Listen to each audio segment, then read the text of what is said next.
देख रहे हैं एमडीपी तेज न्यूज, सबसे पहले सबसे तेज। नमस्कार, मैं अंजना और आप देख रहे हैं एमडीपी तेज न्यूज। आइए बढ़ते हैं आज की बड़ी खबर की ओर। प्रधानमंत्री की गोद में सांसद पप्पू यादव का राहुल गांधी पर बड़ा बयान। कांग्रेस नेता राहुल गांधी शनिवार को बिहार के दौरे पर रहे। इस दौरान राहुल गांधी को लेकर पटना में IANS से बातचीत के दौरान पूर्णिया से सांसद राजेश रंजन उर्फ पप्पू यादव का बड़ा बयान सामने आया। उन्होंने कहा कि राहुल गांधी एक ऐसे नेता हैं जिन्हें सत्ता और राजनीति से कोई लालच नहीं है। वे 5 प्रधानमंत्रियों की गोद में बड़े हुए हैं। खुद उन्होंने PM की कुर्सी को लात मारी। वे हमेशा 140 करोड़ लोगों की बात करते हैं। वह कभी किसान की बात करते हैं तो कभी बेरोजगारी की। वह देश के गरीबों की आवाज हैं। पूर्णिया सांसद ने आगे कहा कि राहुल गांधी का जो कैरेक्टर है वो है गांधी का, सुभाष चंद्र बोस का, भगत सिंह का, बुद्ध का, नानक का, कबीर का। एक ऐसा कैरेक्टर है जो अनवरत आम आदमी की खुशियों में लगा हुआ है। आज उन्होंने पूरी दुनिया और देश को संदेश दिया कि हम देश के हर बेजुबान के साथ हैं जिससे डबल इंजन की सरकार खिलवाड़ करती है, उन पर लाठियां चलाती है। पप्पू यादव ने कहा कि उन्होंने यानी राहुल गांधी साफ शब्दों में कहा कि बिहार आखिर केंद्र बिंदु क्यों बनता जा रहा है, ये छोटा सवाल नहीं है। वहीं राहुल गांधी के BPSC परीक्षार्थियों के धरने में शामिल होने पर पप्पू यादव ने कहा कि एक कॉमन मैन की तरह उन्होंने यानी राहुल गांधी ने बच्चों के बीच जाकर टाइम बिताया।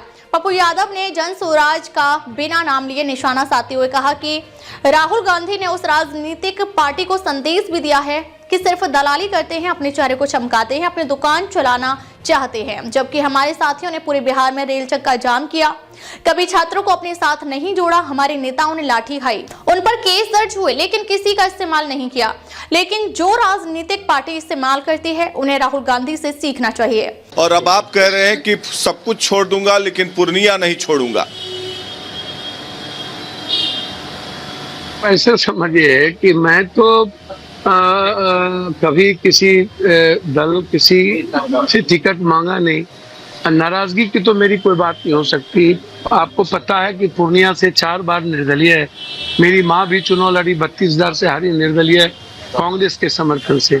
सीमांचल का जो इलाका है, किशनगंज, कटिहार, अररिया, पूर्णिया, हमेशा आप आज़ादी के बाद देखिएगा वो जमीन या तो हम लोगों की रही या तो कांग्रेस की रही। कांग्रेस सबसे पहले इस जमीन को माँ की तरह सेवा किया और उसके बाद पूर्णिया जो यह इलाका है, अब सबसे ज्यादा 7 लाख मुस्लिम और 5.5 लाख यादव अररिया में होने के बाद आप चुनाव नहीं जीत पाते हैं। आप मधेपुरा की स्थिति आप समझिए। मधेपुरा मेरा घर है। सुपौल आप जानते हैं, प्रकाश जी, जन्म, मेरी भूमि, मेरा इमोशनल अटैचमेंट है पूर्णिया के साथ, मेरी फीलिंग है। और हमें जो ये आज जिस शीर्षक पर किसी ने पहुंचाया है तो उसमें पूर्णिया की भूमिका सबसे ऊपर है। पूर्णिया ने हमेशा बेटे की तरह देखा।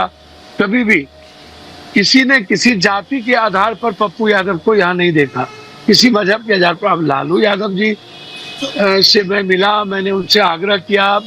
हमारा और उनका रिश्ता आज नहीं, 83-84 से लेकर के जब कर्पूरी जी का देहांत हुआ था, इतने बड़े हम लोग के आइडियल था, उस वक्त विपक्ष के नेता से लेकर के मुख्यमंत्री की कुर्सी से लेकर के आज तक जब वो किसी भी परिस्थिति संकट में रहे, मैं बेटे की तरह खड़ा रहा।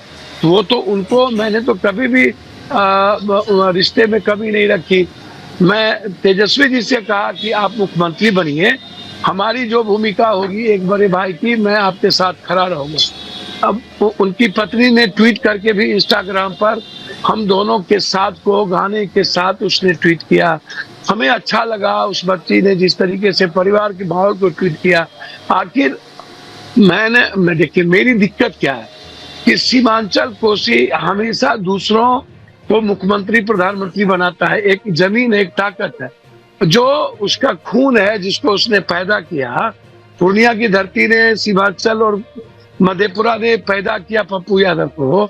और हम अपने भगवान की मंदिर में जाके आस्था में हमारी कोई कमी रह गई होगी हमारी। अब तक के लिए बस इतना ही। फिर मिलते हैं एक ऐसे ही बड़ी खबर के साथ। तब तक के लिए नमस्कार और देखते रहिए एमडीपी तेज न्यूज।